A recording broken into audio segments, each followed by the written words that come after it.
Hey, welcome to the new meta, episode 123. 1, 2, 3. Oh my gosh. Flawless start as usual. Yep.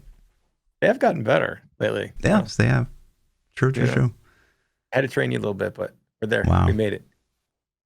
We made it. So, tell me, be honest with me. Okay. Are you playing WoW right now? Right this exact moment, no. I'm watching you, dude. Fucking watching you. You kind of, can I check the auction house real quick? Wait, hold on. Is there a POE segment on the schedule where I can zone out and check the Yes, auction? unfortunately. Yes. All right. So I maybe during that section. Nice. No, I'm not. I'm actually not playing right now, though. It's been pretty fantastic. We had a lot go on since our last podcast, man. So we had season 22 dropped Friday, Mhm. and then Diablo dropped Monday. WoW dropped Monday. Yeah, that's what I mean. See, I haven't slept, so I can't even talk. So I got sick. I started getting sick Thursday night, man. So I was sick on the Diablo launch. I still sucked it up. How long did we play for? We did like I 13 did hours. 15. So, I think we stopped playing like 2 or 3 hours before I was done. Yeah. So we went pretty hard. Mhm. It was a pretty decent start. And then I didn't sleep at all then. Did Saturday, and then I did 15 hours of WoW yesterday. So it's been crazy. It's been a crazy week, 3-4 days for me. Yeah. So on top of being sick, so it's nuts. But yeah, it was interesting, man. You want to get into the poll first? You want to start talking about what we did in the season? Let's get into the poll. So, this is so relevant and kind of funny. So, last week we asked, will this season start without a hitch? Nope. Crash guaranteed. Of course, flawless. Of course, flawless. That's final answer. And 50% of the vote said, nope, crashes / lag guaranteed. And 43% said, of course, flawless. How's it feel to be wrong? 43%. Yeah, it was pretty flawless for the most part, if you don't count all those times where it crashed and we couldn't play the game. Yeah, let's talk about it. So P and I grouped up again this season, and our goal was to do the kind of Bone Spear XP metas, right? Where we didn't want to touch rat runs. We've all done rat runs into the ground, even though rat runs is by far the play. And so, we did the shrine leveling, which is kind of new to this season because of the clones. And so the idea is you go into Torment 6, at level 1, and you just like touch pylons and try to survive, basically. And you just look for zones with high density. And so we were doing that, and it was actually going pretty well once we kind of figured it out. It was going pretty fast. And then I think around like level 28 or 30, servers crashed. Yeah, it was somewhere in the mid, just dead. We couldn't make a new game, couldn't do anything. But what we could do is we were able to play a campaign. So I don't know what kind of experience bonus they put on adventure mode, but it's something, because when we were playing campaign, we got little to no experience. Yeah. So we were doing the same methods in campaign mode. We were just running through and doing the story and clicking the pylons and having it getting carried. But man, it was bad. We probably had to do that for how long do you think? 30 minutes? We made it all the way. 5 minutes? We made it all the way to like Hadrig and killing the wretched mothers, and then about that time the servers came back up. But there was also a point, I think 20 more levels down the road, where servers went down again, and everyone in chat was warning us, so we had to switch to rifts. If you're in a game, you just basically, when the servers went down, you couldn't create new games. Right. But if you're in a game, you were okay. But once we exhausted all of our pylons, then we had to just go to rifting, and it broke the strategy up. And then we couldn't rift at T6, so we had to lower the difficulty, which then we couldn't crank it back up to do more pylons. And it was just a thing. But ultimately, it wasn't that. I mean, we still got 70 relatively quickly. Yeah. It took us, I would say, it was probably an hour and 20 minutes in around the time we dinged 70-ish. So if we wouldn't have had, we couldn't even make our characters when we had to log out and log back into the game. There was no pop-up creature characters. 2 seasons in a row on that. Yeah, so it took us like probably 10 minutes to even get our characters created, and then all the other stuff. So that being said, it would have been easily under an hour if things wouldn't have gone crazy. Yeah. So that's not too bad. It kind of reminds me of do you remember the early levels, the early seasons when it took 4 hours, 5 Oh my hours God. to get Yep. level 70? Like I don't know if we were our strats are better now or the power creep and experience creep is a thing. But I definitely remember it taking 4 or 5 hours Yep. in like early seasons. So There's definitely like 5-6 seasons there where I was like, I'm not even gonna play opening weekend. I'm just gonna get a power level on Sunday or Monday. yeah, because you don't want to go through that Yeah. process. Yeah, I Painful. remember trying to do the bounties and like there was a one where you had to like raise the lift up, defend the lift, and Act 2. I can't even remember the name of it, but you could farm that over and over. Mm. And I remember spending a whole season doing that, and like, oh my gosh, it was so bad.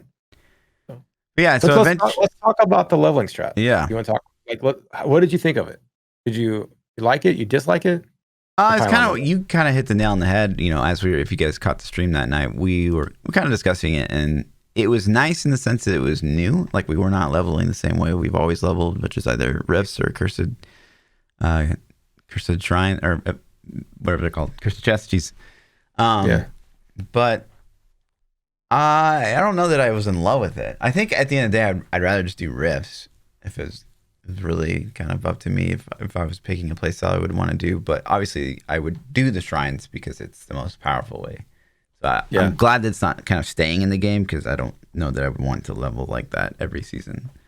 Yeah, I don't think that I really like it that much. I mean, it was cool for once because to break the monotony, Yeah. and it was a new thing, and like, oh, this was cool. It made the time go by really quick because you're actively doing something, you're communicating with your team if you have a team, and that part of it was pretty cool. But if I had to do this every season, I would be like, this is not a good thing, Blizzard. We need to change this. Mm-hmm. But for one season, it was cool. It was all right. So yeah. But so yeah, after we hit 70, we kind of our rush, like I said, was to hit bone spear metas kind of as fast as we possibly could. And I thought we were doing kind of okay. We were hitting like what we were doing 105, speeding 105s by kind of the end of the night. Yeah, we were doing, I think maybe 105s to 108, something like that. Yeah, but they were going okay. They're going okay.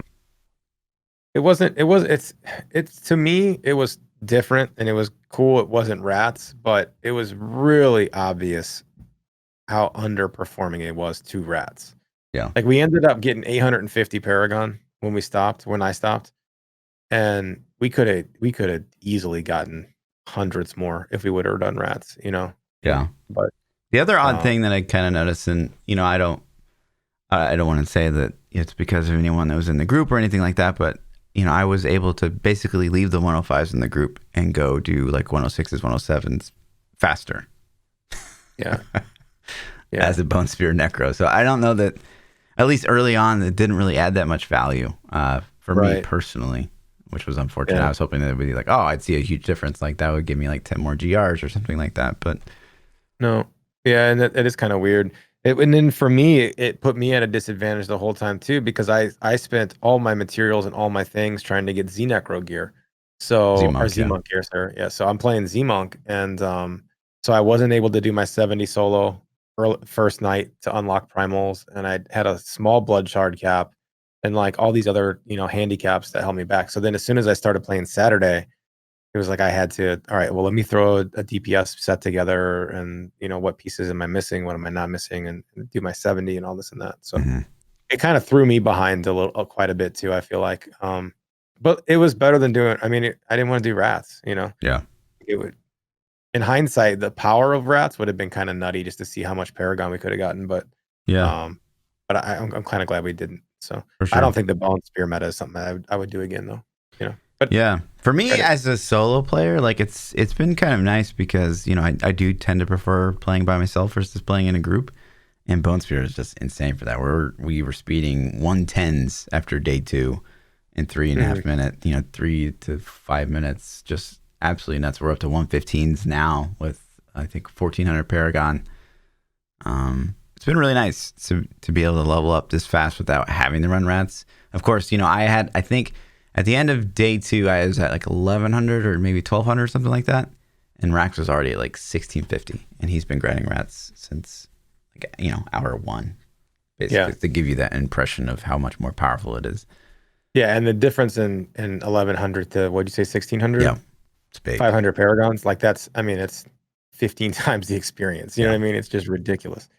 So, but yeah, it's pretty nutty. I mean, rats are definitely broken. I think this just demonstrates how we need something else besides rats to be good, though. Yeah. Like we need to actively, I think, try to develop some ideas for Blizzard for 4-man metas, speed metas that are that they could be like, oh yeah, we could do that. Like, hey, if you tweak this and tweak this, then you could make this comp that you could do 4-man metas that would be comparable to rats, but it would be different, and then see if, at least show it to them so that Yeah. they're like, oh, maybe, you never know, maybe they'll do it. Yeah. So, I mean, rats is kind of unique in that sense because, a solo rat could not even dream of going as far and as fast as a rat run. Whereas, like, right. the Bone Spear was like, I mean, might have even improved by myself. I mean, maybe with a perfect setup, I would get like 5 to 10 more GRs out of a group setting, but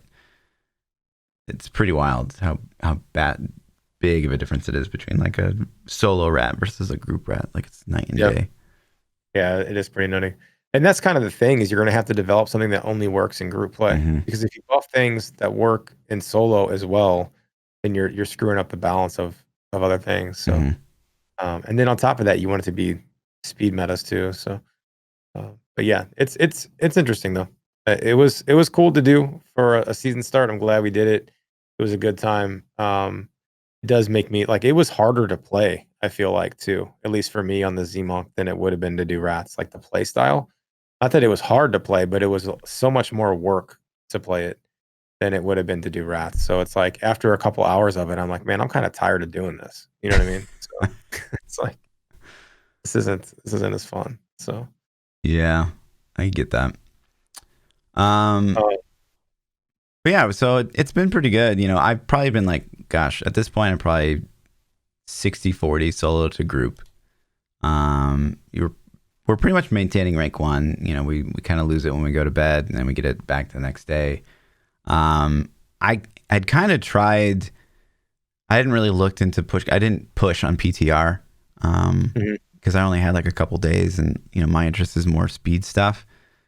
So I kind of just like followed what I thought was meta for the Bone Spear push setup, and it was like going okay. We're maintaining rank 1, but like Sunday I was just like having just not a good time with it. I just didn't feel like the damage was there, and my toughness was lacking. And so yesterday I just changed it up, and like I was like, I'm gonna do my own thing. Like, I'm gonna do, like, I think this will be better, and I think this makes more sense. And oh my god, yesterday we just like flew to the top. It was easy. So I definitely recommend, if you are looking at the leaderboards, give my build a try, because it is night and day better than what everyone was running day 1. Yeah. But yeah, speaking of leaderboards, let's kind of like walk through it real quick. So Necro, kind of obviously probably the most powerful solo class right now with Bone Spear, is at a 135 currently. 135 in the first weekend of this day. What, 4? It hasn't. 5? Yeah, it hasn't even been a week yet, and then they're 135. That's, nutty. I keep this, just is more fuel to my, we need a global nerf. But what else do we got? What do we got for Barb? Barb's at a 125. It's probably Frenzy, right? No, it's Whirlwind. Okay. Oh, yuck. Let's see. Crusader, probably still FOV, right? No. Akon.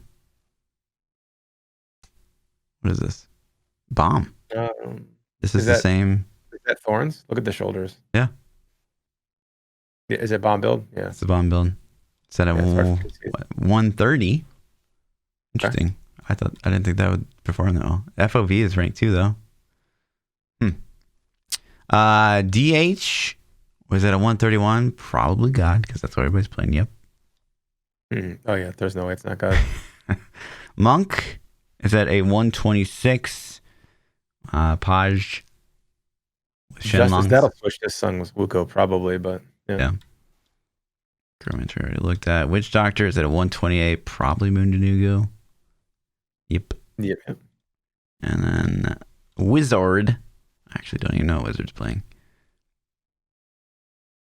Twister? Oh, they did fix it where you can see the 4th cube slot on the inspect. I didn't realize that.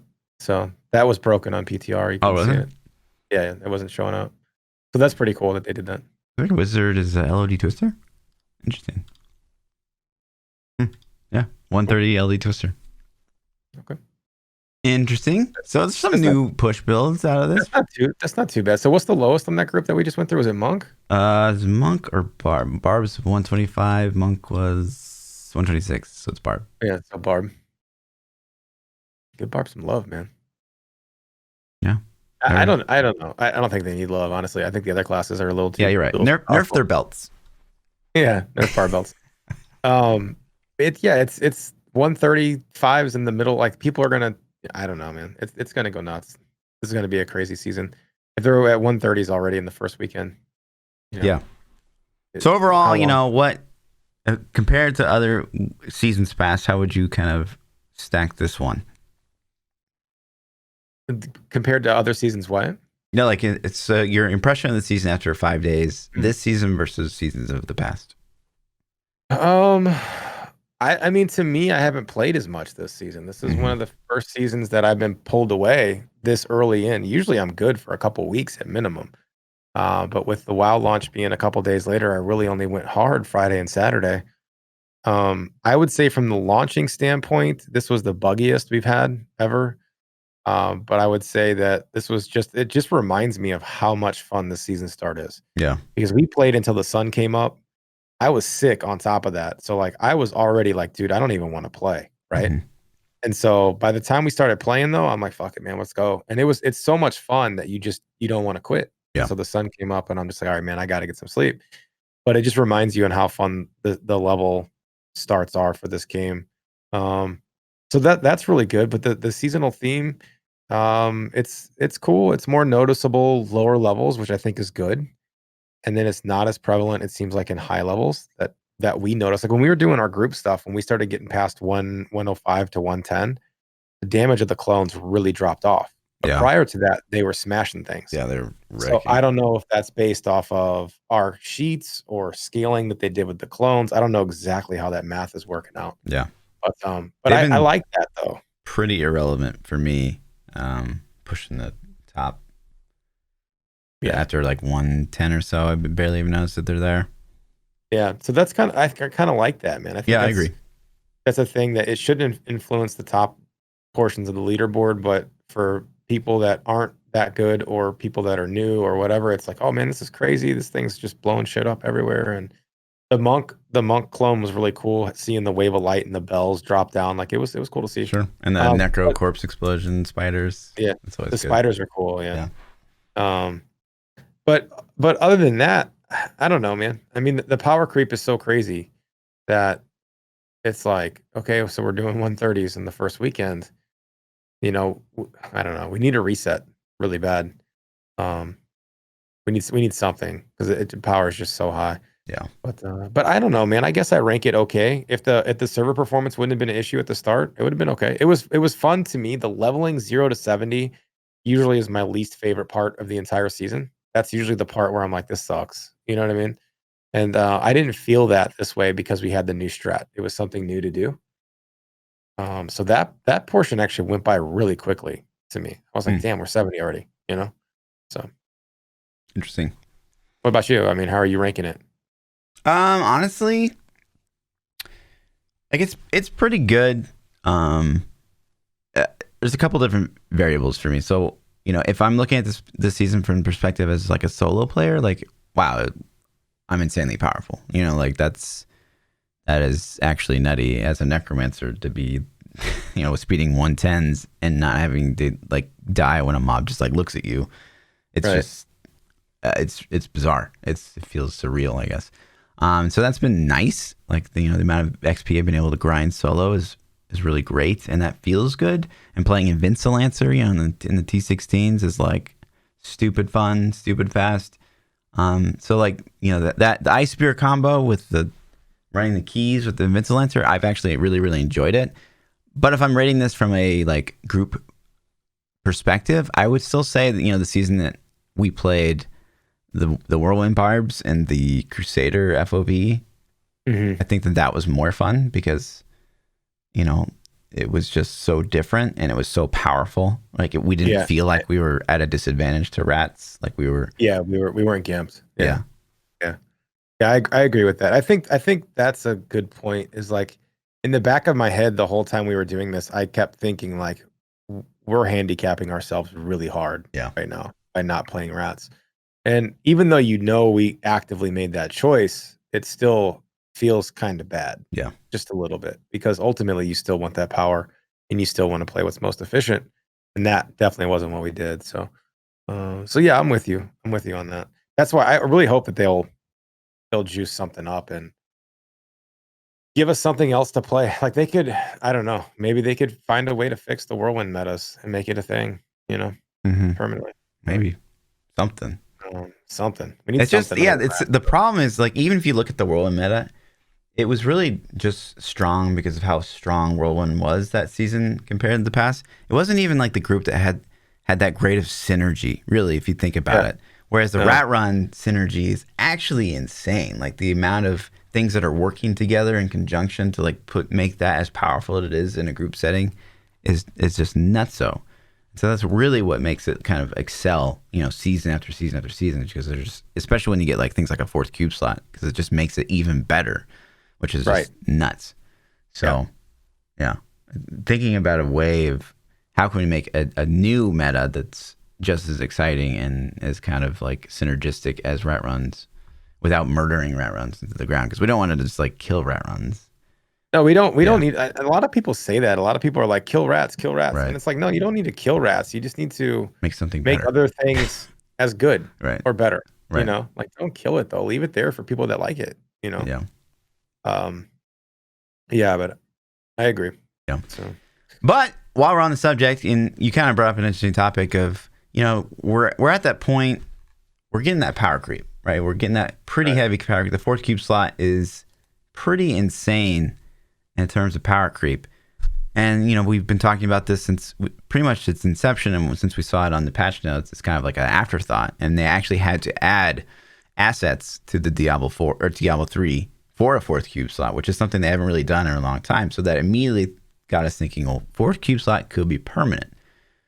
So, and that brings us to the poll as well. So I want to spam that in chat real quick as we kind of quickly talk about this. Is do we think that it will go forward? Should it remain?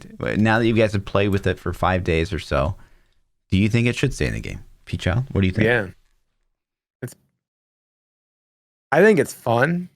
I do think it's a lot of fun, but I think I have to answer no, because the power creep is already so strong. It is so crazy strong. And as fun as it is to get that extra legendary power, it's it just breaks the game even more. I mean, like I said, people doing 135s in the first weekend of the season, and it's not the seasonal theme this time. It's just raw power. So, I say yes, if they would do a global nerf and bring all of our damage down, I think yes. I think it's cool to have more options, even though it's pretty cookie cutter, which you're going to stick in there for most classes. But no, not the way the game is right now, man. We're going the wrong direction. So I vote no. Yeah. What do you say? Yeah, I mean, I agree on all fronts there. And maybe a little bit of self-interest also, you know, as a necromancer. For necromancer, that fourth cube slot is really boring. It does give us more power, which feels good, right? That season. But, you know, there's no question to me that, you know, Necro's going to be at solo 150s probably next week. Like, it's insane. So, yeah, that's just, I don't know. I really, it's kind of cringe to me when we can achieve solo 150s and when groups are basically fighting for who can do the fastest 150 instead of like pushing GRs. Like, I feel like we need to get Diablo 3 back to a place where people are trying to push, you know, up into the high 140s, and like the best clear is whoever, you know, got the highest instead of who got the fastest. Instead of time trials. Yeah. And I would love that, you know, if you ask me, like a time trial leaderboard would be fantastic. Like who can do a 90 the fastest, who can do 100 the fastest. I think that'd be fantastic. But I think that the, you know, traditional board should remain the same, where it's like who can climb the highest. Yeah. So Yeah, it's yeah. I agree. I mean, that goes back to the power creep thing. I think people would be really, really upset for maybe a couple weeks. Then after the season launches and everybody's reset, they'd be like, you know what, this isn't that bad. You know, it's fine. It's whatever. Because it's all relative. You'd be like, oh, the top players are clearing 70s. That's cool. I'm doing 65. I'm not that far away. I can keep going. You know what I right. mean? So I And don't it think gives it us a feels lot bad. more like, I don't know, future bandwidth, I feel like, because Yeah. It's like, and here's the example is like they just did a stat squish in WoW. Like WoW went from item, like I had my Druid item level 475 before the stat squish, like, 130 after the stat squish. It doesn't matter to me at all. It doesn't matter that my stats are squished, the item level went down, my damage went down, all my numbers went down. I'm still killing things and it's still fun. It's still the same game and it's relative to everybody else. So I don't miss the numbers. It doesn't yeah, matter. It doesn't matter if I'm hitting for 1,000 or I'm hitting for 57,000. Like I don't give a shit anyways. I don't even look at the numbers. It's right. just like, oh, this thing's getting blitzed. And I think it's the same thing. Like, can anybody here honestly sit here and tell me like how hard, does your god DH arrows hit when they pierce through something? You don't have any idea, man. You're just seeing like numbers flash up on the screen so fast that you're just like, oh, it's dying in a couple Yeah, seconds. That's amazing. So right. I will say, like, it, people come and like, did you just hit for blank, blank, blank trillion or quadrillion or whatever? And I'm like, I never even looked. I don't know. Yeah, Yeah, maybe. Like I remember the first Q that I hit was on a monk, was on the new Justice monk. I mean, so there are times when you'll see things like that and you're like, was that a Q on the end of that number? Like what? Because you hit that big explosion, but for the most part, though, it doesn't matter. Like, I don't remember when Hammer of the Ancient Barb was a thing back in, what yeah. season Season was that? 4. 5, 6? Yeah, I don't know, however long ago that was. Like, when you were hitting with Hoda hammers, I just remember thinking like, "Oh my god, I'm hitting for billions now," or whatever the number was. But now it doesn't matter, and it's not relevant. Like, you could take that same build and make it quintillions, Yeah, and it's like, it's gonna play the same. It's still gonna be the same amount of fun, you know? So, yeah. I don't know, man. I'm an advocate for the stat squish. I still people think it would be really bad for the game, and I would love to hear some counter arguments for it as to why it's a bad thing if they Other reset than us to taking 70. away power, it feels bad. That's like the only Yeah, counter argument. that's the only argument I can even think of. Yeah. So, But I but agree, they're to go back to your original statement. Like, I love the fourth cube slot. Overall, I think it does add more diversity. Maybe not be it for the necro per se, but for other classes, it definitely does. And I've seen it. Like for the barb, it's kind of a big deal. Like being able to wear FNR for classes that wear FNR, it's a pretty big deal. yeah. But it's we're approaching that power creep. Like that crazy power creep that a fourth cube permanent would give us. So it's kind of dangerous at the same time. I don't know what they want the future Diablo to look like. Do we all just want to be running 150s, after 1 week or even less? I don't know. Yeah. What's the actual end game? Right. You know what I mean? I gotta think that server performance is. I mean, servers are already, the hamsters that run Hosed them are already. dying. So Yeah. I don't know what they want from us either, man. But it is kind of like that. Is it becoming a time trial mode? yeah. So I will say, like, and you probably have more experience to this, is, like a stats question. Wow. Is that even reviewed negatively? Because I tend to think like, oh, now I'm hitting for like 300. It makes more sense to me, that I'm hitting for like 300 instead of like 10,000 or whatever. It's just easier to kind of follow the along only the only thing for WoW that caused any problems for me was my ability to go back and do previous content. Because in WoW, that's a big thing that a lot of veteran WoW players like to do, is to go farm things that they missed from prior expansions because you had to have groups to do it. Now you can solo those raids, you can get the achievements, you can get the mounts, you can get the transmogs, whatever you wanted. And like, so going back and doing that, like there are times when they've done stat squishes, and at least until the next expansion came out and I geared up, I was unable to do content I could do prior to the stat squish. it. That feels really bad. That doesn't happen often, but it did happen. And as long as something like that doesn't happen, but in Diablo, I can't even see a scenario how that's possible. Like your greater rifts are going to go down, so your number goes down, but overall, but another thing that they could do, and somebody asked this in our questions, is like they could stat squish us and then just truncate the greater rifts. Like, okay, so now you're doing a greater rift 120 or 130. So what if they just make the health and pool of the mobs in a 120 actually equal what they are in a 60 or something, and then just so you think you're still doing a 130, but you're really not. But that's Does that make ultimately sense? the problem with, like, that's why they can't go over 150. It's because if they made anything larger.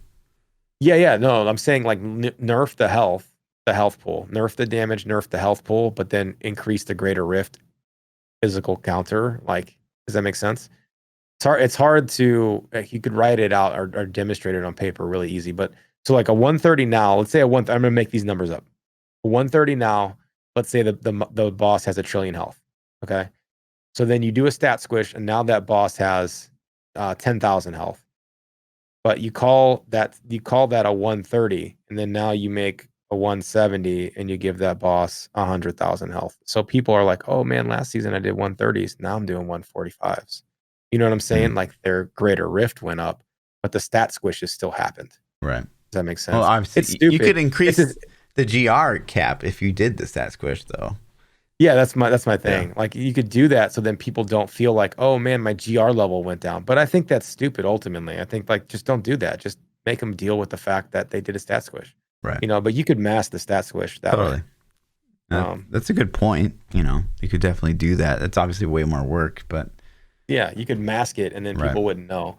But it just seems silly to me because I feel like after the first season or even the first weekend of the season that they would be like, "Oh, this is cool." I don't even remember anymore what it was Right. like. So we'll talk about it in a couple podcasts later and be like, "What happened with that? Like, was it what was what do we used to run? 130s? I don't remember." Like it's just like when you think about season 5 and 6 now, you don't remember like, okay, yeah, I don't know what I hit on Hoda, but Sure. I remember playing Hoda. But So we've also always been going up, seemingly. So we've never really gone back. True. I really don't ever remember getting weaker Yeah. in Diablo. Mm-mm. I don't think it's happened very often. So Other than like something getting like ever. your set getting nerfed, if it was bugged or something. So, but I don't even remember them nerfing sets. Like when have they really? I mean, I guess like Mundanugo got a little hit recently with the pet gem and maybe Crusader with some of, but those are more like bug fixes to me. It's like, man, this isn't intended and been crazy powerful. So, True. But yeah, man, season launch for Diablo, it was cool. It was fun. It's always reminds me of how social the game is and how much fun that opening weekend is and going ham. So I think it just drives home the fact to me too that they should do more mini events. Like I think mini events would be such an awesome thing in the game if they would do halfway through the season, whatever their season plan is, do a weekend event. Boom. Done. Be there. Play like a madman all weekend. True. So especially when you schedule vacations, like we know exactly when they happen. Yeah. That'd be dope. Let's see here. A couple other kind of interesting things popped up on Reddit this week that I wanted to touch on. One is this kind of super interesting video from David Brevik about he kind of goes into like the whole video is fantastic, especially if you're like a Diablo nerd. He talks about, kind of some stuff he talked about when he came on the podcast, which was, I still can't believe that he did that. Yeah, right. But he goes on to talk about like a particular story in Diablo 2 where, it was going to be a turn-based game, and David Brevik himself was like an advocate, like it needs to be turn-based and it should be turn-based. And there's like 15 members of the Diablo team at that time. And they're like, no, we should make it real time. We should make it real time. So they just got together in the kitchen of their like workplace and they took a vote. And like Brevik and like a couple other guys were like, no, it should be turn based. And everyone else is like, no, real time. Damn. So it could have been a very hugely different game. We wouldn't even be playing this shit. Right. We wouldn't have World of Warcraft. We wouldn't have exclamation points. Right. Think about all the things. I know. I think about that all the time. So Brevik told the story about exclamation points. Yeah. Do you remember that? That was fantastic. And so I'm going to like paraphrase, and I'm sure I'm going to get it wrong because I don't remember word for word, but basically, do you remember why he said the guy put the exclamation point on it? I was just to like alert people that there was something new or something. But I thought there was like some, I don't know, some kind of weird story, but I didn't realize that was kind of the creation of exclamation points above all quest givers' heads was from Diablo. Yeah. And I didn't realize it was from Diablo, and that those guys thought it up. And I thought the story, I'm gonna have to find that story Yeah. out again, because it was kind of like it wasn't supposed to go like that. Like it wasn't supposed to stay in the game that way. Yeah. That was like a placeholder or something, and it just ended up being like, oh, that's cool. And so it made me think about it, because WoW's new expansion, they revamped the quest system, and they actually put some tools in that are pretty cool. But one of the things is they, for your main quests, your campaign quest, they put the exclamation point in like kind of like a little shield outline, and it's to differentiate it. And I just, every time I see that, I'm just thinking like, man, what if you wouldn't have chose a question mark? What if you would have put like, a Q there or something stupid? You know what I mean? Like we'd have it could be anything, Right. So. Yeah. But it's pretty cool that Diablo is the originator of it, because every game does that, man. I can't even think any game that has quest givers, they all use question marks. I don't Right. think I've seen any game not do that. Sure. So. But it's super, I mean, these stories like this are super fascinating, period. Even we were just talking about before the podcast, like even having someone who maybe historically has seemingly not done a lot for the Diablo community, like say Jay Wilson, right? Like who kind of, we think of Jay Wilson as like, wow, he made a lot of mistakes for Diablo 3. But like, I'm sure even having, listening to him and talk about the stories, like all that would just be like, I'm sure insanely fascinating, even if you don't, even Alan Adham, right? Like I'm sure he has some really interesting stories, but. Right. Yeah. Or the dev stories are the ones that interest me the most, man. It's the ones where they're like, the reason that we have this is because XYZ, or like, like the name, like Yang's recurve, Right. And you meet, the developer that made it, Yang, you're just like, oh shit. Like when I met him, I'm like, wait, like the bow, and it's like, oh man, he's like, yeah, I made that. I'm like, oh, cool. So like those experiences are really cool. Yeah. So. Yeah. And it's also insightful too, because, like I'm sure you've been there, like as someone in IT/development, like where, you're passionate about a particular decision, like, no, this is the way, right? Like this is what we should be doing because it just makes the most sense. And then, you get voted against, which has happened to me several times in my career. And sometimes it's turned out to be, that was actually the play, so. And it's hard to suck it up and be like, no, you're wrong. Right. Like, no, this is the wrong decision. Right. So no, that's cool, man. I'm glad that they didn't make it turn-based. Right. That would have, we wouldn't have played it. Like, I mean, maybe it would have, were they going to make it like Final Fantasy VII combat? Guess, like, I don't know. Like, I'm sure we would have played one or two, but there's no way that in 2020 we'd be playing Diablo 3 if it was turn-based. It'd be like Baldur's Gate or some shit, But yeah, super fascinating video. And then I also pulled up this other thread on Reddit, and it's kind of rehashing some of the stuff we've already talked about, but he kind of broke it down in an interesting way. So he's talking about the classes for Diablo 4, and during the development of 3, the developers talked about like a checklist of archetypes that would kind of guide them through class creation, and those are melee warrior, magic range, conventional range, pet class, and / wild card. Where the wild card isn't necessarily like the real, true archetype, like the monk, for example. Right.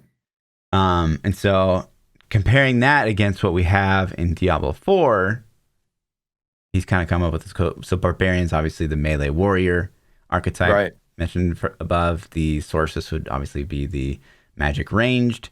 The druid would kind of be that wild card.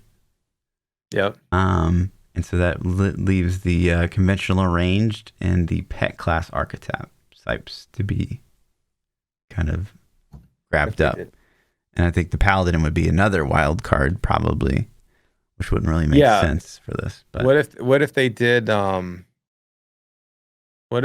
like a hunter, like a more traditional WoW hunter pet class build? So the conventional range and pet class, so they kind of all in one. What if they combined it? Then rip Necro Dream. Oh god. Yeah, man. What if they rip Necro? That would suck. You might have pissed enough people off. I would just think it'd be like, so. We'd say it all the time, but it'd be so weird to go from Diablo 3 to pay-to-play classes Necro, and then the same exact formula in D4. That just feels weird to me. If they were going to have a pay-to-play class, though, that is the pay-to-play class. That is guaranteed success. Yeah. Yes. But it still like feels bad because why are you making Necro pay-to-play in every game you come out with?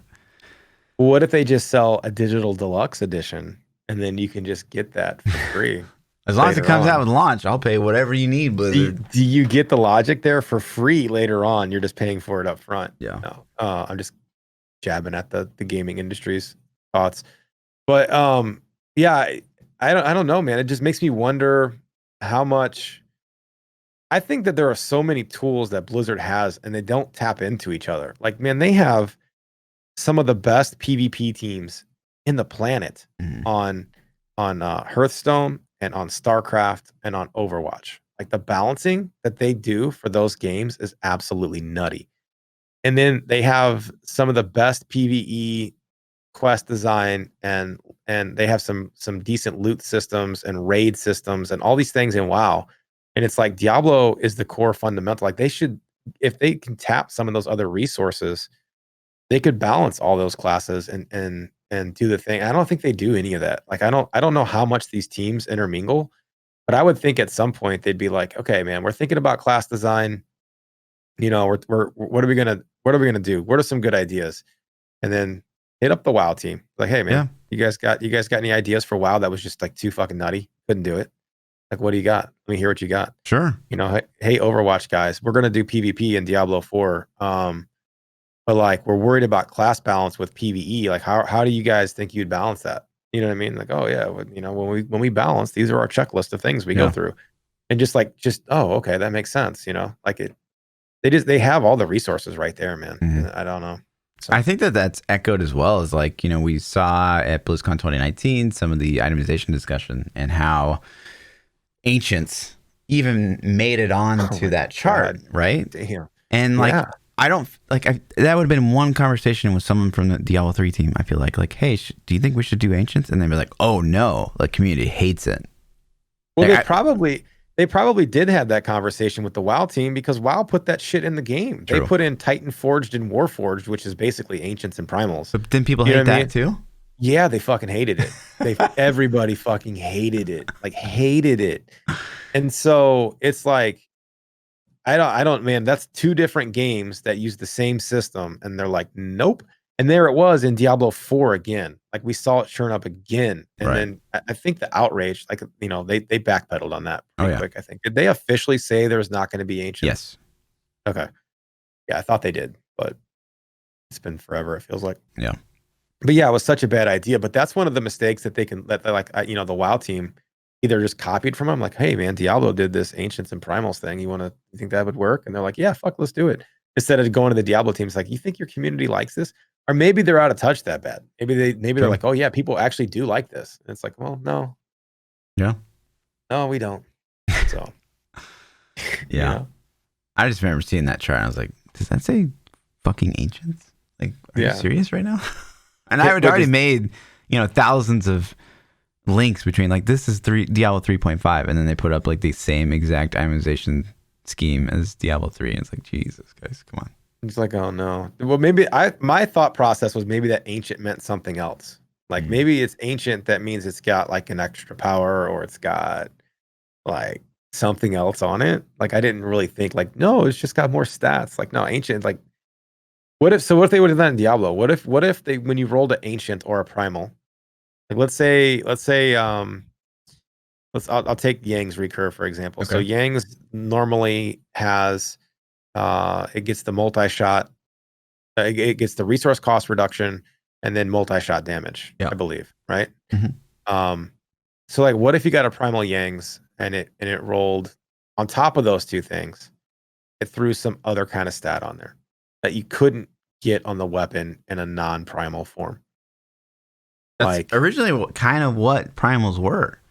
So originally primals on PTR were just there's like a whole nother tier, right? So you had ancients, which were like better than normals, and then primals were like a whole nother tier. They were insane. And so your entire season would have been dictated upon whether or not you found a primal weapon, right? Like you would not be able to get rank 1 unless you got a primal weapon, period. Right. And then they just ended up being like, well, we should pull that back because it's like ancients, and that's really fucking stupid. But they made it perfect ancients, which is so silly still. But it's in the scenario that it gets an extra legendary affix, like what if it could get an extra legendary affix, but it was random on which one it got to? So on top of getting the multi-shot damage, let's just say it could roll impale damage too, or something stupid, which makes no sense, right? But a whole bunch of cool things were thrown in there. So you could get that, oh my God, that's ridiculous. I can't I just got a Yangs with the fucking furnace bonus too. You know what I'm Yeah. saying? Like, holy crap. You know what I mean? Like, Yeah. how hog would that be to get it? But at the same time, if you didn't get that roll, there's no way you're competing. Like, you're competing. If you're trying to compete with people that have things like that, like, it's Yeah. not going to happen, you know?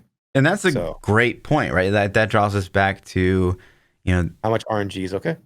yeah, how much RNG is okay, especially in a game like Diablo 3, where basically the only driving force, I think, for players coming back time and time again is the competitive aspect of the game. If this is a game like Path of Exile, where your whole objective is just to like PvE and there's tons of content and there's a lot of progression to be had there, it 100% works in that kind of game. In a game like Diablo 3, where it's literally all about kind of the push, the end game push of the leaderboards and the competitive aspect of the game, and giving everyone like an incredibly uneven playing field that's just strictly RNG, it feels bad.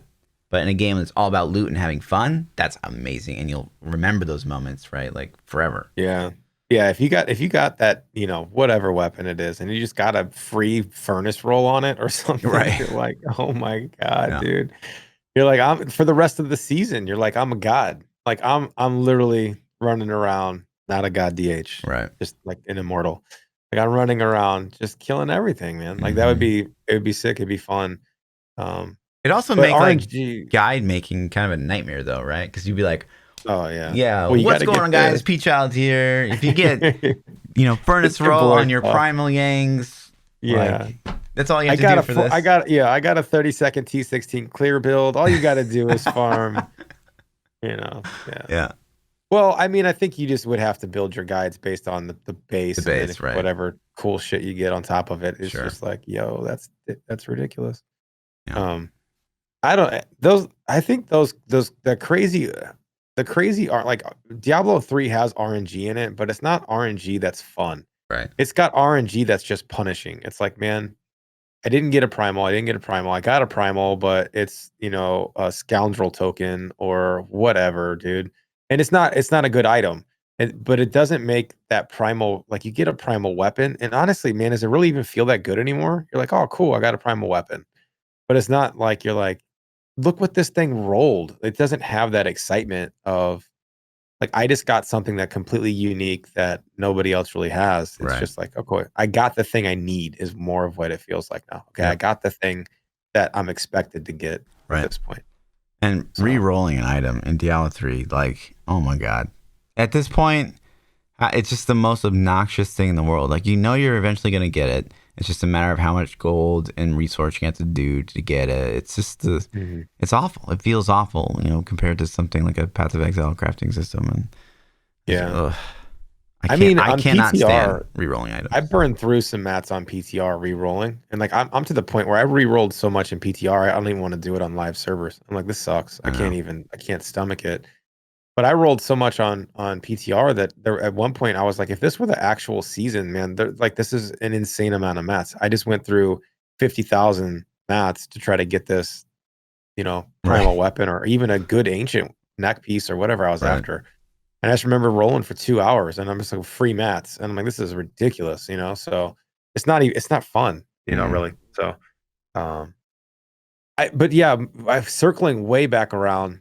You were talking about this on your stream right before the podcast went live. You were talking about how the game, uh, how the game's working, how they had this core system of greater rifts and Nephilim rifts that that was a great foundation, and they just never built on it.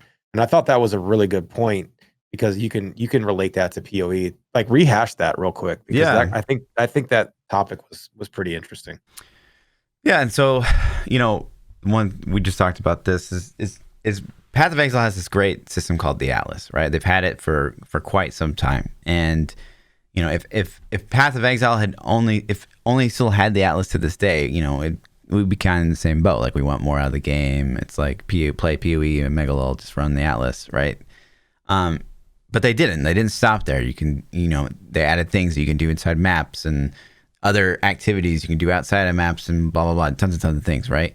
And really, rifts and greater rifts are so much fun. Like it's this kind of quasi-brilliant, simple system that it's still fun to this day. Like we still run it, right? Like, yeah, we get bored of it eventually because we're doing the same crap over and over and over again. But what a missed opportunity to build on this kind of great base game. So like say you could have been inside of a greater rift and an abyss spawned or a delirium or something new and exciting for that season that drops particular currency that's only comes out of that event. And like if they would have kept building on that season after season instead of just being like, well, we're going to change the numbers on some of the sets so that you can do more damage with a set you haven't done damage with in a while.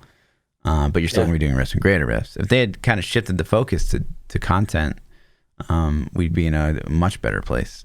I think the idea that's really cool. Like that would have solved the itch for a couple different things pretty easily. Like so you still have your rifts and greater rifts, and then you've dropped some kind of event inside of a rift or greater rift that drops a currency that you could use to craft. Yeah. That you could use to craft unique, brand new things to influence the way you play the game. And so instead of buffing a set, now you've made a new item. That new item influences the way you play the old set. So the old set's going to play different now anyways. And then now people are happy because they're like, oh man, you're in a rift and all of a sudden you're like, oh shit, I just got, instead of getting Reddit posts on, I got a goblin pack for the first time, you're going to get a Reddit post like, yo, I just got this abyss and check out what I crafted with the mats I got. And imagine that was stacking, right? Like we're in season 22 at this point. And imagine we had 10 seasons worth of random events or whatever. And like, so like you're still in your GR and like, man, I hope I get an abyss. Or maybe you can even like, do what you do in Path of Exile where you could like kind of spend currency to ensure that you get like an abyss and a rift or whatever. And like there's all this kind of big brain ways to how you play the game. And oh my gosh, like we've been in a totally different spot of D3 right now, but instead here we are. I agree, man. And like I said, I don't have a ton of PoE time or things, but I will say that the amount of variety of things that I was dipping my toes into was fun. Like I actually like delving, and I know that's because I'm new or whatever. Maybe you don't know, but that and then what was the pyramid place called? Where you had to the incursions. So the incursions were kind of I actually didn't like incursions a whole lot, but it was something there though. It's like, oh man, this is a whole season's event that's still here. It'd be really cool if they carried over a lot of if they would have done anything like that at all, and then put crafting. I think Diablo misses crafting too. Like the crafting system in Diablo is a joke, man. It's just like reroll. It's not even. No, I mean like they have crafted items too, and it's just like it's a total joke. Yeah, and see, it's like when you said that, the fact that my brain didn't even go to the fact that you can go to a blacksmith and craft shit. Not even crafting. It's a joke. Purchasing. Like you're literally just purchasing it from a vendor. So you're not gathering any material. It's just. And that's why I was so like it's so concerning. When people ask, "Oh no, David Kim left," but David Kim was also the guy that like Quinn asked, like, "Will rares and blues be usable?" And he's just like, "Oh, because like you feel like you have too much choice, kind of thing." And it's just like. Diablo's totally missing the point. Like they're totally missing it. And so I'm sure he's just nervous or whatever, but that was so scary to even hear. Sure. Because we're going to repeat our same mistakes again. Like it's just crazy. Yeah, man. It's interesting. We talked, man, I don't even know how many guys I talked to. I talked to a bunch of guys at BlizzCon and none of them had played Lost Ark. None of them. Yeah. And I'm just like, the fuck? Like, how have you not, like this, I get it's not released in NA, but you would think as like, yo, this is a competitor of ours. Let's see what they're doing. Like, how good is it? And I'm just like, oh my God, please play it. Like, I actually begged a couple of them. I was like, please play it. Like, just go see what the combat's like, so you can see how good it plays. But that's the thing, though. It's like if you really didn't have your kind of ears to the ground or your finger on the pulse of like ARPGs, like how would you even find Lost Ark? And maybe that's the thing, man. Maybe they go in and they grind 40, 50, 60 hours a week on Diablo 4 and they come home and they're just like hanging out with their kid all night or their Mhm. wife and or whatever. Maybe they like to lay in on the couch and watch Ninja Warrior and eat ice cream. I don't know. But so maybe they don't play games. I will say that as of lately, my game time in my free time has gone down. Like, I mean, I'm doing a lot with the releases, but if I'm not streaming, I'm not really playing games much anymore. I'm Mm. doing shit with the family and doing other stuff. So maybe it could be one of those things where they're just not. Yeah. They're like, man, I'm working and that's it. Well, think So of how much too is like, so say you are kind of like, maybe you're getting a little bored with the games you're playing. A lot of things, a lot of us do. And I think we've taken kind of a quick survey of chat before, but we just like go to Twitch and we're like, what's new, what's the right? game? You just like scan Yeah. the kind of the top directors because that's usually a good indication of what's new. Lost Ark's never been up there. Not once. It did once when it first came out. Like When maybe it because first Quinn dropped. was playing it or something like Yeah, that. like But everybody was in it that one day. That one day it was up there. But yeah, I could see how you could miss it. I don't know, maybe like if you're in the POE, if you're in the ARPG world, I would think you had heard of it though. You know, mhm. so I don't know. Maybe not. Maybe it's easy. But at least after I was like, please go play this, and they're probably like, yeah, right. You know what I mean? Like Right. I'm not doing that. But maybe one of them was like, okay, and played it, and it was like, yo, that shit's legit. Like, Yeah. it's too late at this point, though. Like, they Well, they can't switch got to like, combat. that's the best thing that I always say about Diablo 4 is of all the things to get right, they got the one thing right. It's the engine, the look and Yeah, feel. If even if it was the best game we've ever played, but the game looks like Fortnite, we're gonna be pissed. You can't really go back from that. You can't like go uh-huh. back and redevelop your engine. So they Yeah. can definitely shift. They could definitely take a shift towards something more in the realm of I of don't. I don't think Diablo 3's combat's bad though. I don't think so. And Diablo 4 is going to be better. It's going to be better than Diablo 3's is. But it's. I think we're just jaded now because we played it. We played Lost Ark and we saw like how good that combat is. And so now like that's my standard. Like Diablo 3 was the standard before, and then now it's Lost Ark. And it's like I already know Diablo 4 is not going to reach the pinnacle Lost Ark hits. You know what I mean? yeah. So and unless they do a major revamp, which isn't going to happen. So, We could. uh, They're far enough but away. graphically it'll look pretty, and hopefully if they get the itemization and stuff right, it won't be a big deal. You know what I mean? So, but I'm it's just, man, I wish you guys would have played this when you're in your brainstorming sessions. Like, how do we want combat to feel? Right. Well, Let's let's just copy copy these guys. D3. Yeah, yeah. Yeah. So, Yeah, and that's um, another thing too to talk about, that line of communication echoing across Blizzard as an industry. The fact that we saw big cooldowns in the DE4 yeah, demo, like Wrath the yeah. Berserker, and I hate that, dude, yeah. so much. How What's could the you think like that was a good the idea? max cooldown for me is like 30 seconds. If Like I that don't, 20, yeah, I don't even want. Like I I want would to use rather. a Yeah, go ahead. skill. No, I want to use a skill. Like the problem that I have is I hold on to the cooldown forever Yeah. because I'm like, nah, this situation's not big enough where I need it. Nope. And I run into that now on WoW. Like I do that now. And the example is Shadow Priest has a minute and a half DPS cooldown, and it feels phenomenal. Minute and a half, I think, is still too long, but you can pop it and it's always up. Anytime I want it, it's usually up, right? My Druid has a 3 minute cooldown, and it's Mm. like most of the times when I want it, it's up a lot of times, but not always. And then if it's over 3 minutes, I won't even use it. I'm just saving it. I'm saving it, saving it, saving it, and I'll use it like 2 times a night. Because I'm like, oh, this is an elite big enough where he justifies me popping this cooldown. And it's like if they reduce the power in half and cut the cooldown in half, I'd use it all the time. But instead, I'm always just it's in my back pocket as my ace, you know? Yeah, I would argue that situational effectiveness is definitely more of the play than like, this is powerful and so we have to put it on like a 50-second cooldown. What if it's just like Mm. 10-second cooldown, but it's more effective when like there's 3 mobs around you. Like just Mhm. I'd rather it play better in certain scenarios than you putting like a 3-minute cooldown on it and it's just always good. Yeah.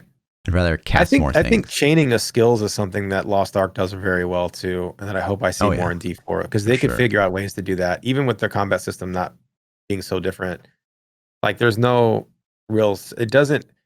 in Diablo 3, you don't really get the sense a lot of times where it's like, I need to press this button first, and this is going to manipulate the mobs in a way I can see it. And then I'm going to press this button. Then that's going to do something else. And then I'm going to press this button. Like there's no real synergy chain combos. So they talked about, did they talk about the classes synergizing? I think I asked them that question even in the thing, but And I that can't was remember. that's another point. That's literally another point. Is that yes, you asked that question, and they're like, "What are you talking about?" Basically, yeah, that sounds good. We'll look into that.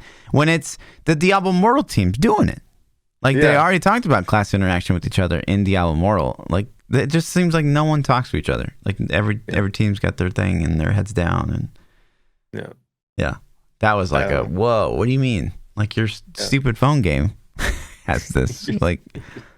Oh my god. Just getting wet. So, I don't know, man. It's interesting how the season 22 is come and gone for me. Probably, I'm gonna go back to season 22 later on in the season. The WoW launch has really pulled me away, and then Cyberpunk's coming up, and so many things. So what are your thoughts on the season? Like you get to play for tonight, and then that's it, Yeah, right? tonight's kind of my last night as a competitive player of the season. Right. So then when you get back, are you think you're still gonna grind the season a little bit, or are you gonna go back? Like POE's league is. Yeah. Speaking of that, before we go too far, POE does have some kind of exciting news. Okay, hold on. I gotta check the auction house real quick. Tell me if this audio comes back through. Yeah, thanks. So POE's doing some December events. They're doing 2 1-week leagues, which gosh damn, we talk about this a lot. Like Diablo 3 could really use some 1 week. Those are super dope, man. Like that's the 1 week leagues are seasons. A league in POE, but a season in Diablo would be so good, fun. Man. Yeah. Oh my god, that'd be so hot. But so they're doing a 1 week Mayhem League and on December 4th, where they're basically giving just a ton of mods to each zone. So like loot will be insane, but it'll also be kind of difficult, especially for hardcore boys. And then they're doing this one's really interesting. I think maybe even, the date isn't good for you, but it's Endless Delve. So the whole idea of this particular 1 week league is they start you in Delve. There's no mapping, there's no campaign. You start in Delve, and like the only way you gear up is just like you go deeper in the Delve, and that's it. Yeah, that actually sounds really cool. So that's like the worst timing ever. The day before my wife's birthday, like Lost Ark drop in. We got the Cyberpunk drop in. WoW stuff. Man, it actually sounds really cool though. Yeah, it does sound interesting. You don't have a hideout, so you can't craft. Like you can't crafting bench stuff. You can definitely delve craft, which is super popular. Unless it's gonna be like the day after Cyberpunk. That's gonna be like no, sorry, dudes. They should have picked the worst. Maybe that is the worst event. I don't know. And then December 18th, they're doing a 3-week heist flashback. And the flashback leagues, if you guys have never done them, they're just tons of mods in every map. So just the loot is out of control. Tons of stuff going on, and gear up like really fast and get some pretty crazy combinations of stuff. So pretty cool stuff overall. Lots of little mini leagues happening in December. Yeah, that is pretty cool. Yeah. But yeah, to kind of go back to what you were originally saying. Yeah, I don't even honestly. I don't really remember the whole lot other than revisiting the season later on. Like when you get back, like I'm gonna definitely play season 22 more. I only got to play it for like 2 days, but I got to let some of this hotness wear off. And you got to figure: do you think this season is gonna go for 3-4 months like the last one, or do you think that they are like that was a COVID / oops mistake, or do you think like this is kind of the new thing?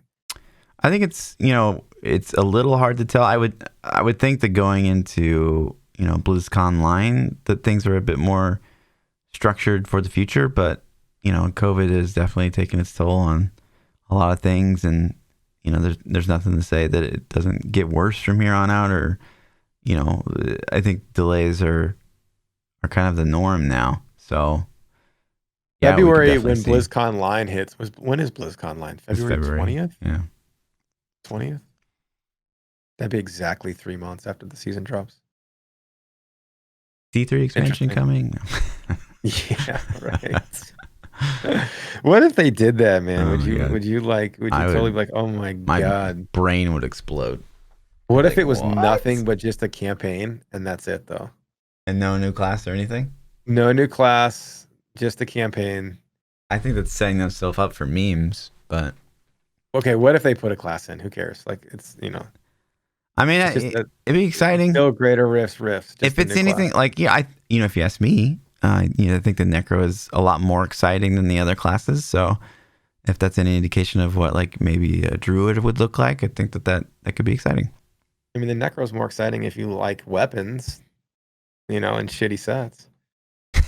What? The Pestilence set's the best seven. Like it's the most exciting, fun thing in the game to me. Yeah, because of the It's weapons, shitty man. though, Yeah.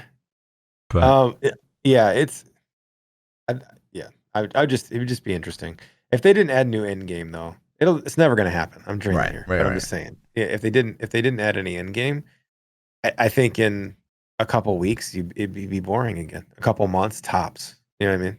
Mhm. So if you're still just doing riffs on a new class, you're like, well, that was Yeah, if fun they for. actually did an expansion and they did a character class and they didn't add anything new, like it's still like kind of a mega lull. Yeah, you just after 2 or 3 weeks, you're gonna be like, well, Druid was fun. Now what? You Yeah, know. So, for sure. that's about it, except for the little World of Warcraft launch. Yeah, talk to us. I'm What's gonna going talk on? about WoW launch. Okay. Blizzard nailed it for me. Now, some servers had bad luck. Okay. I think Area 52 is one that was down for like 7 hours at launch. I don't know of any others. People said maybe Thrall for just a little bit. But for me personally, my experience and a lot of my viewers' experiences, because I was talking to them, it was flawless, man. I mean, like I was on the expansion hit it right at 5 o'clock, like they said. A notification popped up. Dude spawned in Orgrimmar. He's like, let's go. I'm like, all right. Like I was already in. Didn't have to log out. Didn't have to reset the game. Didn't have to take a patch. None of that shit. Started the quest and it was fine. I got disconnected twice throughout the night. And I played 15 hours straight. No server latency, no hiccups, no broken quests. Like it was phenomenal for me personally. So if you're on Area 52, sorry dudes, it really sucks. But for I think a huge portion of the player base, man, it was a really fantastic launch. It was really smooth launch. And that surprised me.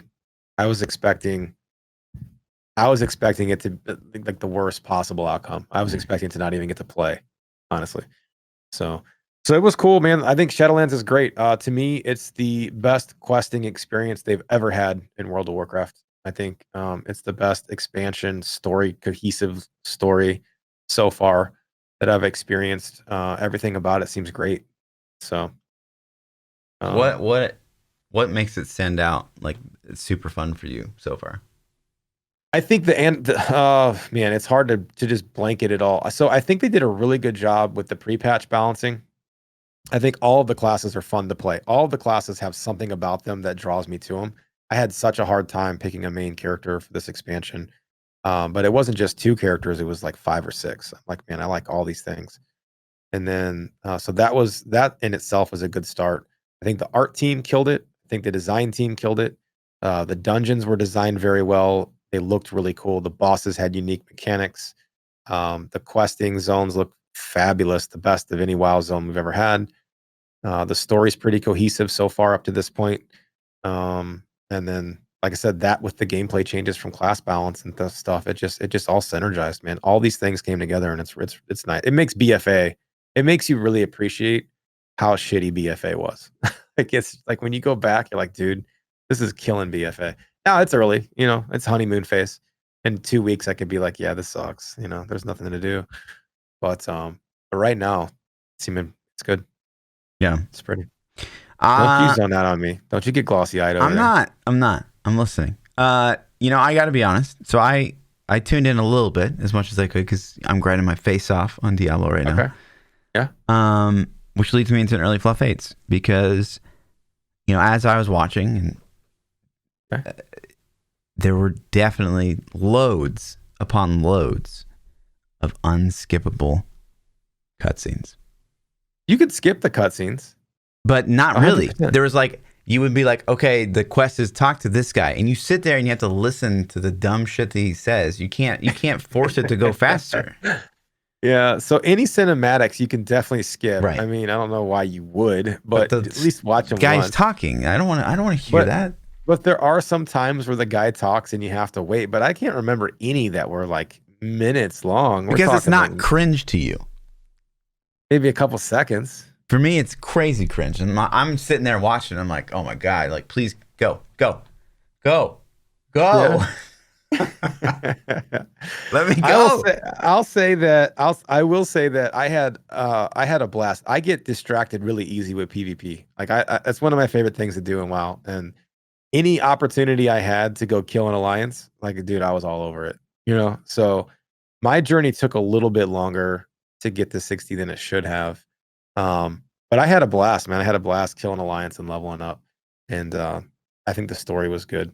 So I think if you're a WoW fan at all, like this, you would like the expansion. I can't see any person that likes WoW liking it. If you don't like WoW, it's not going to make you instantly like it. They didn't reinvent anything. They just took all the good things that they've done in the past and combined them into one expansion and got rid of the systems that people haven't liked so far. So, like I said, honeymoon phase though, man, it's like the second day of the expansion.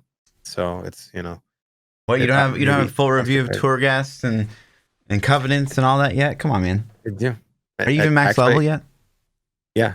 Well, I'm really close to max level. I had to stop for the podcast, to work on scheduled stuff, get some questions together. Stop watching so many cutscenes. You'd be there. No, if I stopped killing so many alliance, I'd be there. I must have spent 2 or 3 solid hours yesterday killing alliance, man. It was so good. So just don't come stream snipe me. Yeah. So. But no, it was fun, man. It's a good time. I'm excited for the PvP revamps and the PvP gearing and conquest gearing systems. So to be able to actually not have to get into PvE rating to get the best gear for PvP seems phenomenal. So as a PvPer, I think it'll be fun to be able to gear characters up and go hunting. So right on. Yep. So that's it. So how was your WoW experience? Tell me about it, because I know you're a closet WoW. I know you like. When would I would have 0 time right now. I've been playing 100% uptime in Diablo, which brings me to another thing. Like, so after this weekend, so we played 15 hours on Friday, 17 hours straight on Saturday, came back, played all day Monday, I think 15, 16, or Sunday, 15, 16 hours. And there are guys with like 8 more hours, 10 more hours than me. It's like, man, like, I don't have time to do anything but sleep and get back on the stream. I didn't do anything else. I didn't get any like things that I needed to get done. No bills, no groceries. You didn't Nothing. cook. Yeah. So, and this is the thing, man. The people that are like, yeah, man, I play like 13 hours a day for the whole season. I'm like, the fuck you did. Like, I don't believe you. Like, I did 3 back-to-back 15-hour streams, and maybe it's different when you're streaming, you know what I mean, because you're talking a little bit more and trying to entertain or whatever. But 3 back-to-back 15s and you're dead. Like, you were like, oh my god, like, I have to get some sleep, like, you couldn't do that for 3 months straight, 7 days a week. You couldn't do it. I don't care. Like, you're a liar. You're botting. Like, just at least own it. You know what I mean? So yeah, I don't know, man. Crazy. It's nutty. It's nutty. 12 hours a day, it would be insane to do that for an entire season. For an entire 2 weeks, really. I mean, the opening weekend though, people could do it. Yeah, like, I can definitely see people going 20 hours. I mean, 4 hours of sleep isn't very much, right? But I could see people going for 7 the opening week, doing maybe 4 hours of sleep. But anything much longer than that, it's like your body's gonna shut down. You're gonna get sick. Yeah. So, what do we got? What else you got? Is that it? That's it. All right. We can jump into some quizzes. This is a short podcast because I got to get on WoW, man. You guys are shut the. I got to get my rank 1 back. I got stuff to do. So that was your Fluff hate segment. Was the unskippable cutscene? Yes, unskippable cutscene. Why? Okay. It's not even unskippable cutscene. It's unskippable dialogue, which is even worse, maybe, because you don't have anything to look at. You're just like sitting there listening. Is this an audiobook or is this a video game? I forgot. PChild loves. I'm gonna say I love video game launches, man. This is the craziest month of video gaming that I remember. Mhm. I don't remember having this many titles that I was interested in dropping in the same month. And I keep saying that because it's like every time I turn around, it's like I don't have time to finish this game. You know what I mean? Like I didn't have time to No, finish Assassin's Creed Valhalla. I understand. Well, yeah, it's because you suck. It's because you don't like anything, Fluff. Now we got WoW, we got Diablo season going, and then Cyberpunk right around the corner. So you gonna play Cyberpunk at all? No. Zero Zero. interest? Zero. Did you watch the new trailer? If we come back to the podcast next week, which will be here, right? Okay. And you're like, oh my God, Fluff, this WoW expansion is the best. It's mind blowing. I can't believe it. This is the best thing in the world. I would consider it. I knew you. But there would be zero chance I would ever pick up Cyberpunk because it's like a single player game. Okay. But there's a 99% chance that you will not come back next week. Have you PvP'd in WoW ever? Have you ever like? I mean, I know you probably have gone in BGs and shit, but have you like ever been like into it? Like, all right, let's go. Yeah, I did arenas with Death Knight back in Wrath of the Lich King, but okay. Like, did you enjoy it or no? Not really. I mean, compared to like my MMO PvP experience was like Star Wars Galaxies, like vanilla Star Wars Galaxies, maybe arguably the best PvP experience of all time in an MMO. It was really hard to like measure up to that, and it was just like it was okay. Like I had a good time. What was so good about the vanilla Star Wars Galaxies? Oh my God. It was just going into a city. Like you would go into a city with your guild and you would just hold it like this city is ours now. And you just like hold it off as long as you possibly could, like waves of rebels. That just coming feels like in. mass chaos though. Like you're just It was sitting there mass just chaos. shooting anything you could. Fantastic. No, it wouldn't be like unorganized. Well, it'd be some organized. Like some guys would come in and be like, I'm going to take you on, and then just get whacked. But like, you know, take like coordination of like a whole rebel battalion coming in to take you out. Plus the Imperials could have like ATSTs and ATATs and stuff like that bought with factions, so we could like really hold it down. It was fucking awesome. So we could really hold it down. So if they did a remaster of that, would you be down? Would you play it?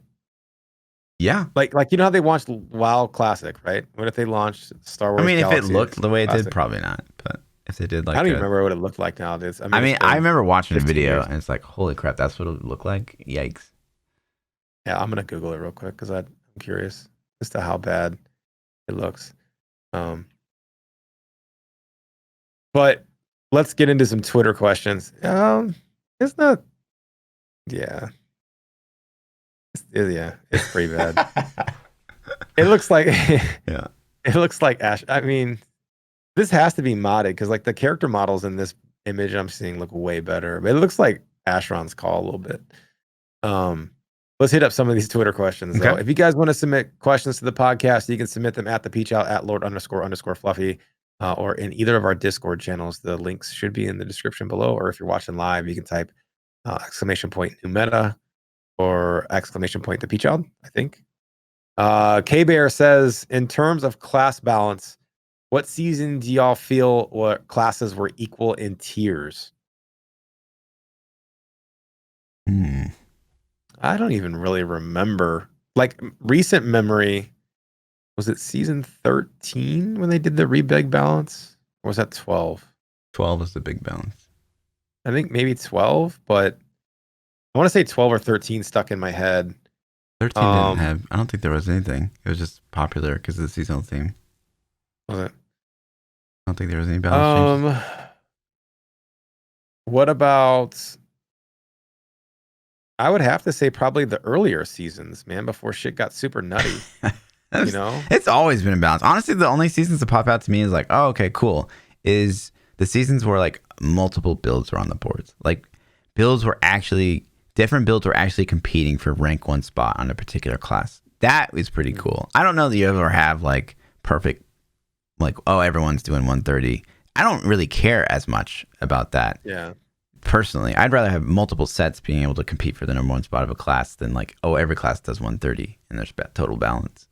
I don't know. I think as long as they're in the same ballpark, it's okay. Like if they're in plus minus 5, if the highest clear is a 135 and the lowest clear is like a 130, then that's fine. And if you take, but you got to exclude the top 1%, you got to exclude the bottom 1%, take that average middle ground, and then see like, okay, this is the average middle. Like these guys are 10 GRs below these other classes. To me, that's imbalance. Like, okay, there's got to be a reason that all these players are 10 GRs lower. The class isn't as powerful. Let's try to get that up a little bit.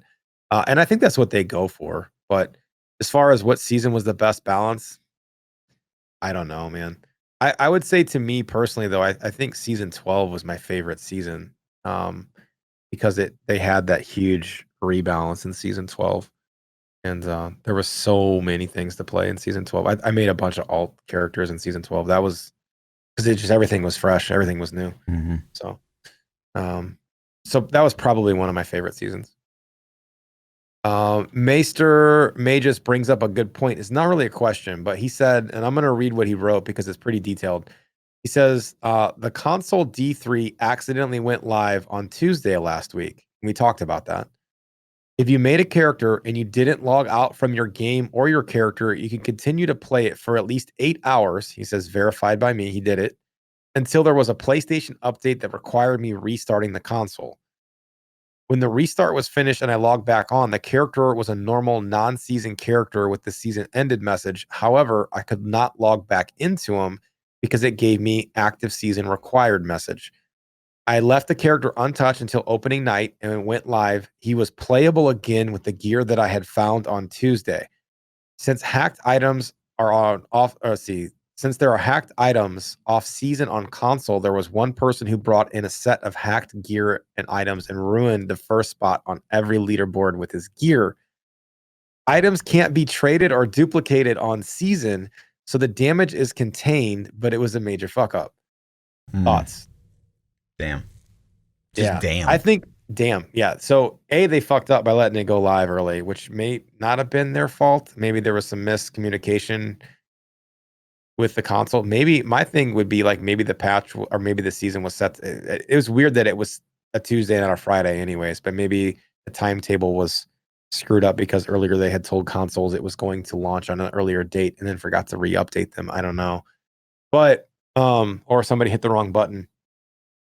Why couldn't they just have deleted those characters or just made them tagged for a different season and never playable? I don't know, man. I'm not sure there's anyone really bad ever monitoring the console ever. To me, yeah. How is that guy not banned? I don't understand why he's not banned permanently. Like this, if this fuck box gets in there and breaks the game, sorry for the language, why isn't he banned permanently?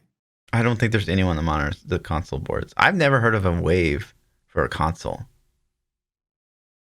Can they not ban consoles accounts? Who knows? I don't even know if I linked my console account with my battle.net. I don't know if that's even a thing. I don't think I did. No idea. I don't know. I have the game on Switch. I have it on PS4, but I haven't played them a whole lot. Like I played Switch a little bit, but I don't really know a whole lot about it. So maybe console guys can dig in, but he should just be banned, man. But it does suck. That's a pretty big thing. Yeah. And I've seen that. I've seen that on Reddit. I've seen it on other places where people have posted the guy's doing 40-second 150s. You know what I mean?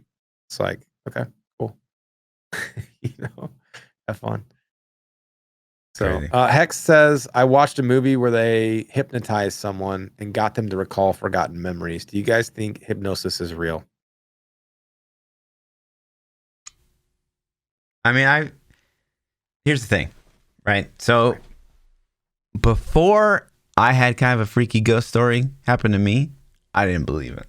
I never believed in anything. And I'd heard multiple ghost stories in my life, tons and tons, right?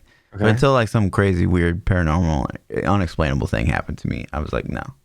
So maybe it's the same way. I don't know anyone that's been hypnotized. I've never been around someone being hypnotized. I don't really have any background. So to me, on the surface, as an outsider, it's like, no, that's stupid. But, yeah.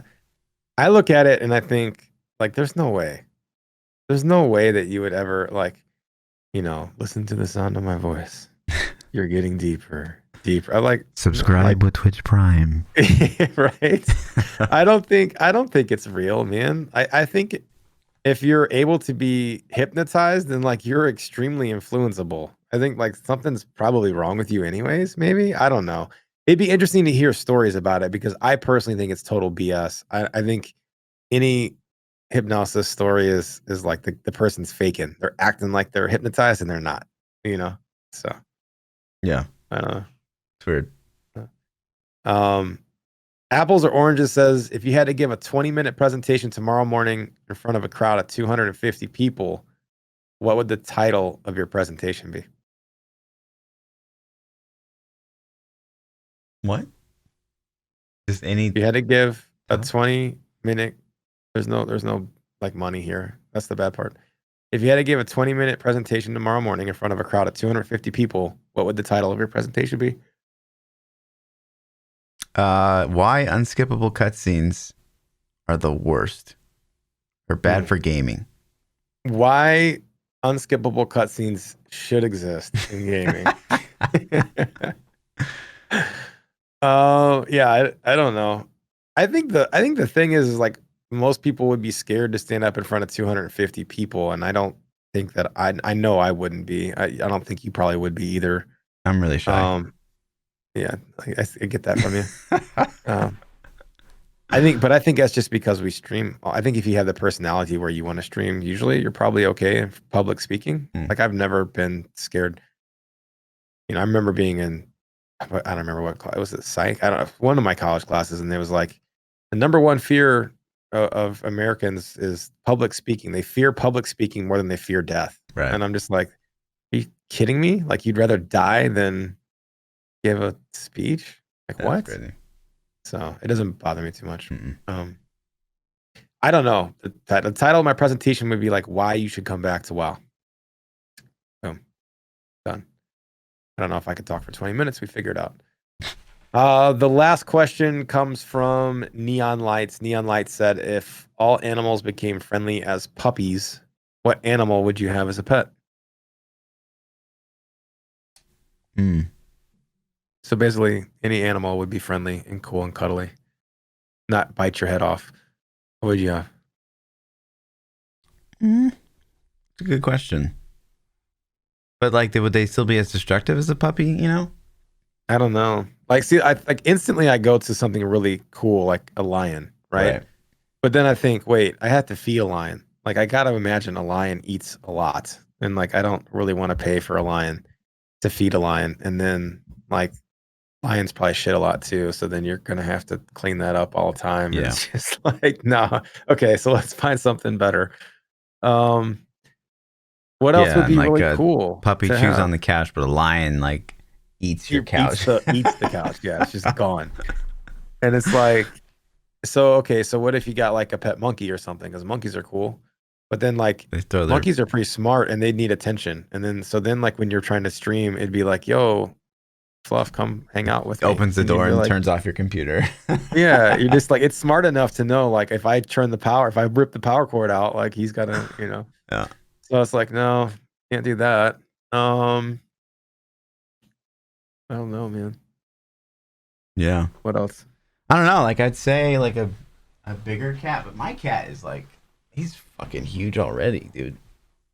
Yeah. My cat doesn't come in my stream room. My cat's not allowed. This is the only room in the house. My cat already know. It'll stand at the door and look in, and I just kind of look at it, and it's like, okay, I know. Wherever I'm at, he's at. I couldn't stop him. He would like literally just bang on the door for forever until I let him in. Really? Yeah. Does he bang on the door to get out? No. If I'm here, it's fine.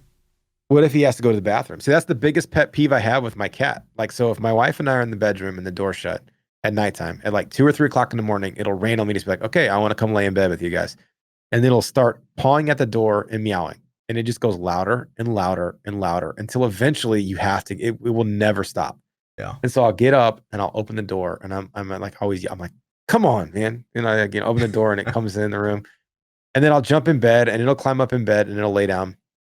And then but the same thing happens if it's in the bedroom and we shut the door in the middle of the night, then it starts pawing and clawing at the door trying to get out. And I'm just like, oh my God.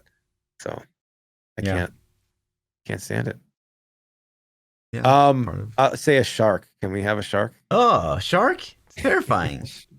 No, but it's friendly as a puppy. Oh, it's still fucking scary looking. It would be scary. I'm kidding. You wouldn't want to feed a shark either. No, that'd be horrible. I can't. It's got to be small and cuddly. You know? Yeah. I don't know. A squirrel? If they're like a puppy and they weren't so fucking crazy. Yeah, they're squirrels are pretty cute. Chipmunks? Chipmunks are adorable. Like a little panda. Do they make mini pandas? Can you get like a panda that only stays like this big? Dude, that'd be cute as hell. Like a baby Yoda size panda. Oh yeah. Speaking of that, listen, no spoilers. I'm not gonna say anything. Have you been watching Mando? I have. Dude, I think it's good. This season is phenomenal. I don't think it's that. I mean, it's good because it's Star Wars. Fluff hates everything. No, I don't hate it. It's watchable because it's Star Wars, but it's just like it's all over the place. I think this season's so much better than season 1. I like it. I like it. Baby Yoda reminds me of my cat because he's just fucking. He's always being a little into shit. Dick. Yeah, it eats everything. Right. Oh, I think it was. Yeah. Okay, that's spoilers. I won't say anything. All right, so that's it for the questions. If you guys wanted to submit questions to the podcast, like I said, hit us up on Twitter or join Discord. Drop your messages in the new meta sections we have set up. If you guys want to catch more of me, you can catch me at ThaPChild everywhere on all the places. Was that you booting up WoW? Is that why your screen got real bright all of a sudden? Oh, no. What are you talking about? What else do you want to talk about? You know? No, actually, it wasn't. It was me flipping. I was flipping from the schedule page to sure. If you can, yeah. See, look, I was still doing it. See, look, you can see it. You're alt-tabbing from WoW to a web page. It's not up yet. I mean, it's gonna be. All right. It's gonna be. The addiction is real, man. Listen, there's Alliance scumbag out there. We gotta save Azeroth from him. You know? Right on. Gotta do it. All right, guys. Easy. Peace. Until next week, boys. And we're gonna hear more about how much PChild Shadowlands. No, wait, we're not here next week. We're not here. Yes. Are we here next week? Next week. Okay, never mind. The week after that, we're not. Okay, good. Yeah. Anyways, until next time, boys. See ya.